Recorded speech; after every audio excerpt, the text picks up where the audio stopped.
Quedó embarazada mientras estaba en coma y despertó años después. Cuando desperté en aquella habitación de hospital, sentí que mi cuerpo ya no era el mismo. Máquinas conectadas, miradas llenas de miedo, y una panza enorme que no reconocía. Acababa de salir de un coma profundo, y estaba embarazada. Algo horrible pasó mientras dormía, algo que nadie se atreve a contar.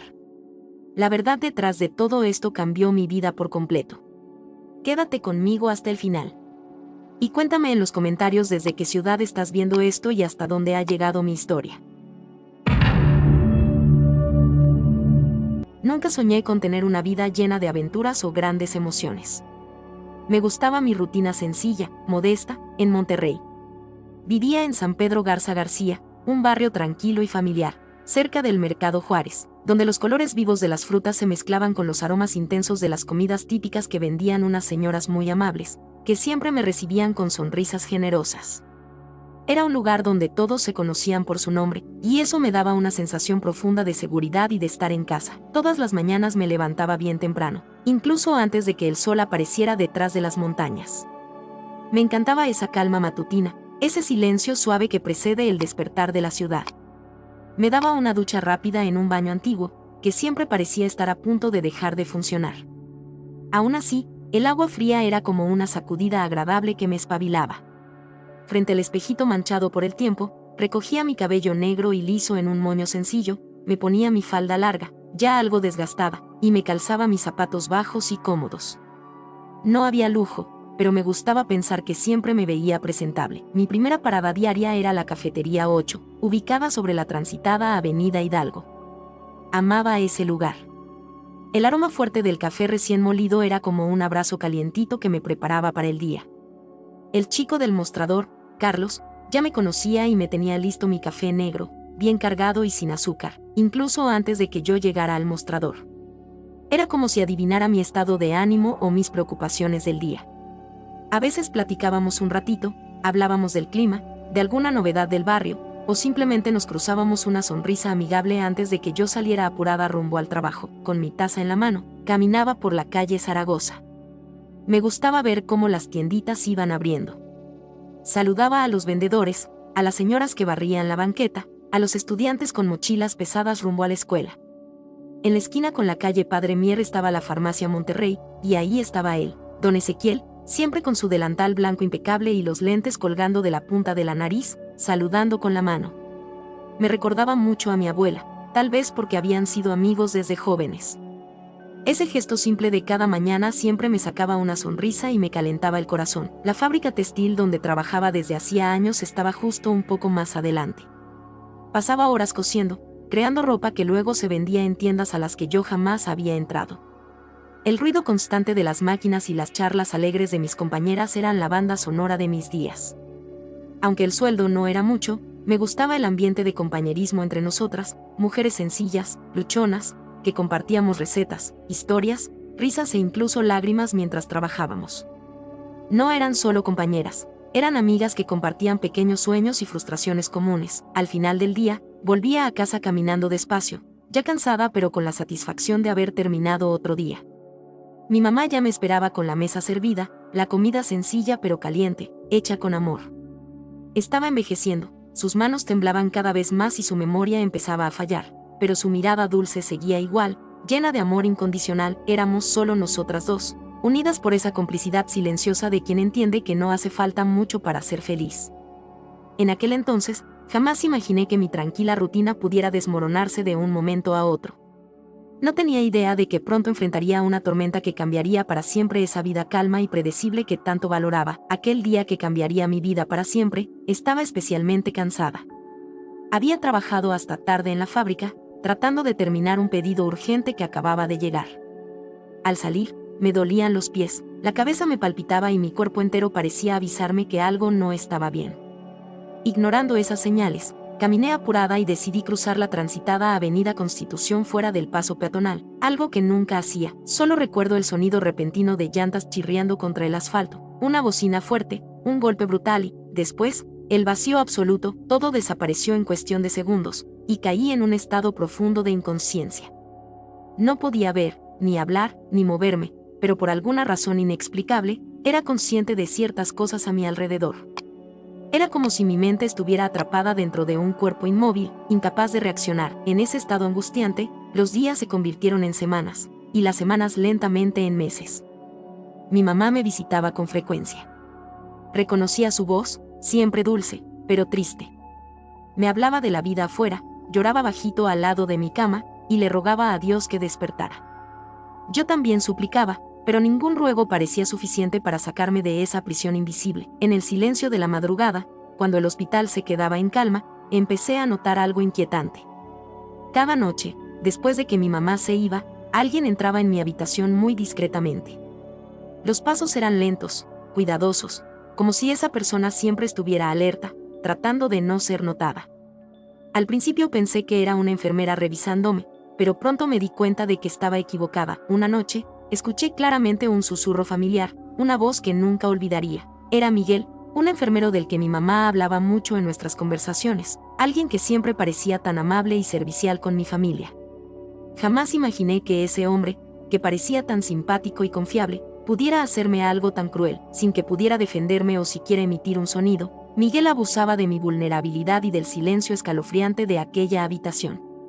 En lo más profundo de mí, sentía repulsión, miedo, y un desespero imposible de describir. Gritaba dentro de mi mente para que todo eso se detuviera, rogaba que alguien se diera cuenta de lo que estaba pasando, pero todo seguía igual, en silencio, solo se escuchaba su respiración entrecortada y contenida. Los abusos se repitieron por noches que parecían no terminar nunca. Mi alma estaba rota, aunque mi cuerpo no pudiera demostrarlo. Era una prisionera dentro de mí misma, impotente ante aquella pesadilla constante. Poco después, empecé a notar cambios extraños en mi cuerpo. Aunque no podía moverme, mis sentidos estaban muy alertas. Sentía náuseas frecuentes, sensaciones raras que nunca había experimentado antes. Notaba el cambio en el comportamiento de las enfermeras y los doctores. Hablaban bajito, con tono preocupado, y pronto mi mamá comenzó a preguntar qué estaba pasando, hasta que un día, mientras un médico me revisaba, escuché claramente sus palabras dirigidas a mi mamá. No sabemos cómo explicarlo, pero su hija está embarazada. Escuché el grito ahogado de mi madre, seguido por un silencio tan denso que me rompió el alma. Lloraba desconsoladamente, preguntándose cómo podía haber pasado algo así en un lugar donde yo se suponía que debía estar protegida. Yo tenía la misma pregunta, el mismo horror, el mismo dolor. Mi mente gritaba desesperada en silencio: fue Miguel, alguien tiene que saber la verdad. Pero nadie podía escuchar mi voz silenciada por el coma. Durante 3 meses permanecí atrapada en ese estado agónico, viviendo un embarazo forzado e inesperado, producto del monstruo silencioso que venía cada noche a aquel cuarto oscuro y solitario. No podía luchar, ni gritar, ni pedir justicia. Solo me quedaba esperar, y rezar para que algún día despertara y pudiera contarle al mundo la verdad aterradora que viví. Después de 3 meses atrapada en ese coma angustiante, por fin llegó el día en que mis ojos comenzaron a abrirse lentamente. La luz de la habitación del hospital era intensa, casi insoportable, y mi cuerpo se sentía increíblemente débil. Poco a poco logré mover apenas los dedos, y de inmediato noté un alboroto a mi alrededor. Médicos y enfermeras corrían sorprendidos por mi repentino despertar después de tanto tiempo en total inercia. Mi mamá entró llorando, con los ojos cansados y llenos de emoción. Me abrazó con fuerza, susurrando agradecimientos a Dios por haber despertado al fin. Por un momento, olvidé todo lo que había pasado durante ese tiempo inconsciente, hasta que noté algo extraño. Miré hacia abajo y vi mi cuerpo transformado. Mi vientre estaba visiblemente abultado. El impacto fue inmediato.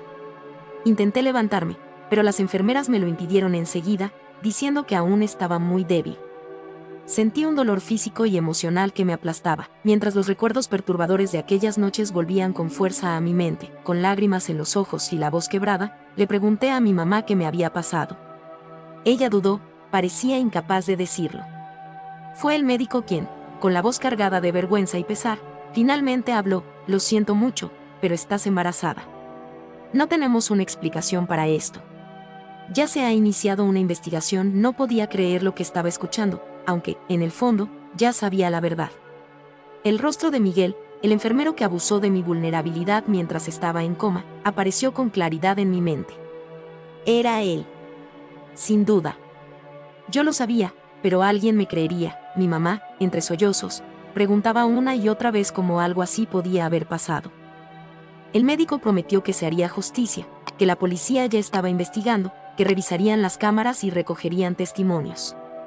Pero el dolor y la humillación que sentía iban mucho más allá de lo que cualquier investigación pudiera reparar en ese momento. Me sentía perdida, traicionada por la vida y por la institución que debía haberme protegido en mi momento más vulnerable. Además del trauma profundo, ahora llevaba dentro de mí a un bebé que no había sido concebido por amor, sino por un acto cruel y cobarde. ¿Cómo podía yo, una mujer sencilla y común, enfrentar algo tan monstruoso? En ese instante sentí rabia, vergüenza y culpa, mezcladas con un extraño sentimiento de cariño por esa vida que crecía en mí, aunque hubiera llegado de una forma tan dolorosa. Era una mezcla imposible de entender o aceptar. A partir de ese momento, supe que tendría que enfrentar no solo las secuelas físicas y emocionales del coma, sino también la brutal realidad de una maternidad inesperada y traumática. La duda me consumía. ¿Cómo explicarle al mundo la existencia de ese bebé? ¿Cómo mirarlo sin revivir, una y otra vez, el sufrimiento de la violencia que había vivido, en medio del caos emocional en el que me encontraba? Una enfermera se acercó discretamente y me susurró algo que me heló por completo. No fuiste la única. Otras mujeres ya pasaron por lo mismo. Este hospital guarda secretos oscuros desde hace tiempo. Ten cuidado con a quien acusas. En ese momento, entendí que mi lucha sería más grande de lo que jamás imaginé. No era solo una víctima buscando justicia. Era una mujer frente a un escándalo monstruoso y peligroso, a punto de enfrentarse a personas poderosas dispuestas a todo por encubrir sus crímenes. Tenía que elegir entre el silencio impuesto por el miedo, o arriesgar mi vida y la de mi madre para sacar la verdad a la luz, y en ese instante, con el corazón acelerado y las lágrimas rodando por mi rostro, tomé la decisión más difícil de mi vida. Lucharía por justicia, aunque eso significara arriesgar todo lo que quedaba de mi ya destrozada existencia. Después de despertar, los días siguientes estuvieron marcados por investigaciones, interrogatorios exhaustivos y preguntas invasivas. Me sentía humillada, violada nuevamente cada vez que tenía que repetir mi historia ante autoridades que parecían más interesadas en encubrir que en descubrir la verdad. Aún así, seguí luchando, decidida a contar todo lo que había ocurrido durante aquellas noches de silencio y sufrimiento absoluto. Una tarde, mientras descansaba en la habitación del hospital, la puerta se abrió lentamente. Mi corazón se aceleró al reconocer de inmediato a la figura que entraba. Era Miguel, el enfermero que me había robado la dignidad y cambiado mi destino para siempre.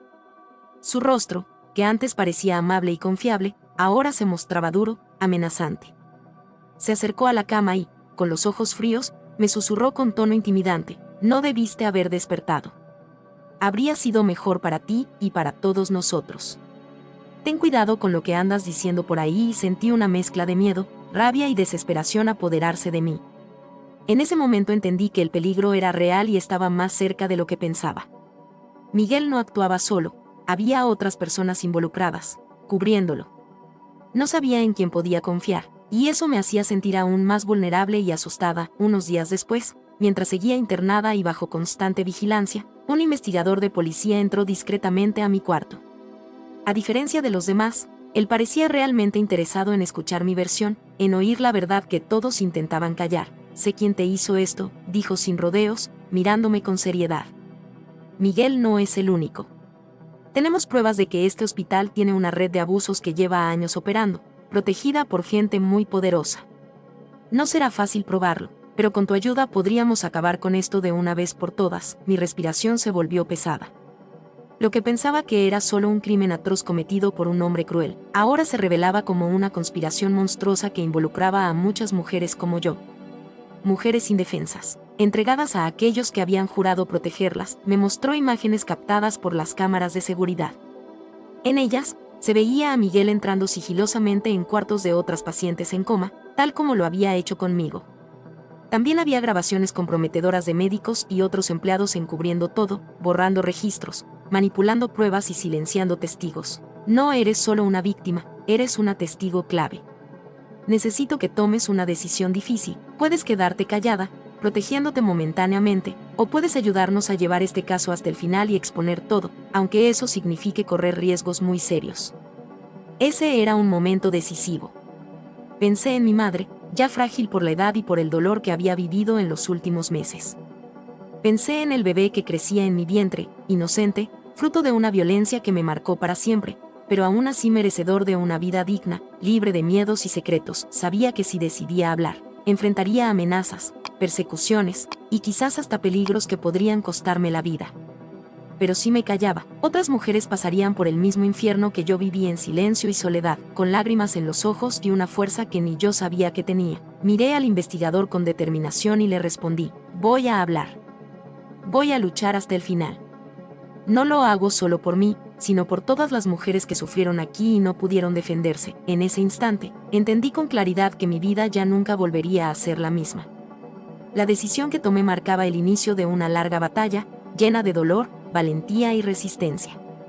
Pero estaba dispuesta a llegar hasta las últimas consecuencias para asegurar que ninguna otra mujer tuviera que vivir la pesadilla que yo viví. Por fin estaba lista para enfrentar mi mayor miedo, revelar al mundo toda la verdad y exigir justicia, aunque eso significara poner en riesgo mi vida y todo lo que amaba. Después de tomar aquella decisión, mi vida cambió por completo.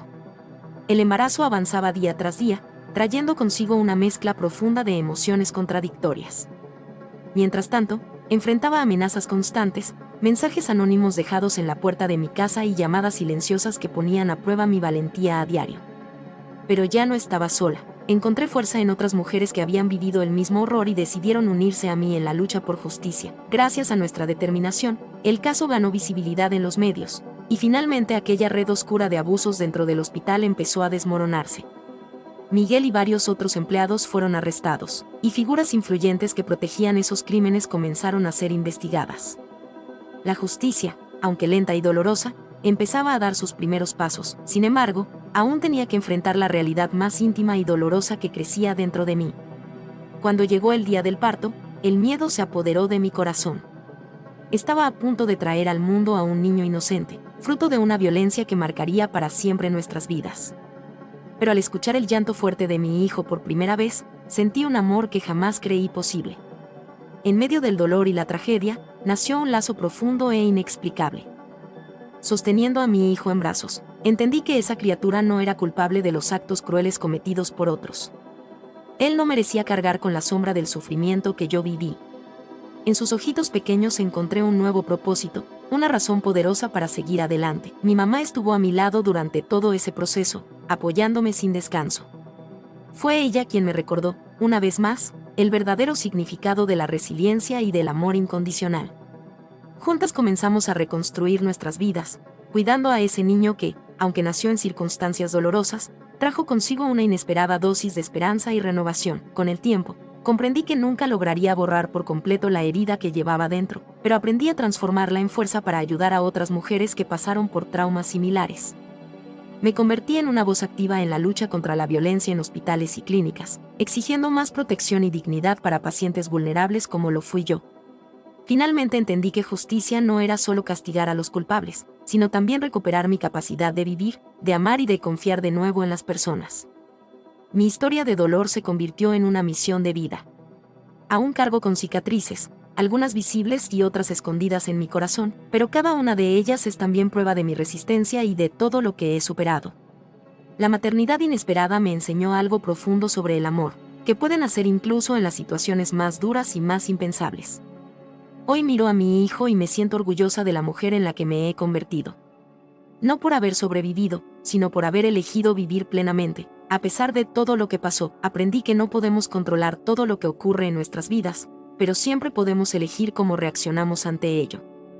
Yo elegí enfrentar a mis fantasmas, elegí luchar, elegí amar a aquel que, sin saberlo, cambió todo para siempre, y fue en esa elección que volví a encontrar mi paz. Hoy, al mirar hacia atrás, puedo ver con total claridad cuánto ha cambiado mi vida desde aquel día terrible en la Avenida Constitución. Viví las peores pesadillas que alguien pueda imaginar, pero encontré dentro de mí una fuerza que nunca pensé que tenía. Mi historia no fue solo de dolor y sufrimiento, también fue de resistencia, de amor y de redención. Enfrenté mis miedos más profundos, denuncié crímenes escondidos bajo el disfraz de la confianza, y transformé la tragedia en un grito poderoso por justicia. Sé que nada borrará por completo el trauma que viví, pero hoy camino con una nueva esperanza, reflejada en la mirada inocente de mi hijo. A pesar de todas las cicatrices que el pasado dejó, comprendí que la vida aún puede ofrecer nuevos caminos, nuevas oportunidades. Hoy vivo para asegurarme de que historias como la mía no se repitan jamás, luchando por proteger a quienes están en situación de vulnerabilidad, tal como lo estuve yo. A veces, Necesitamos enfrentarnos a lo que más tememos para encontrar aquello que nunca supimos que necesitábamos. Y tú, si hubieras estado en mi lugar, ¿habrías tenido el valor de denunciarlo todo, aún sabiendo los riesgos que eso implicaba?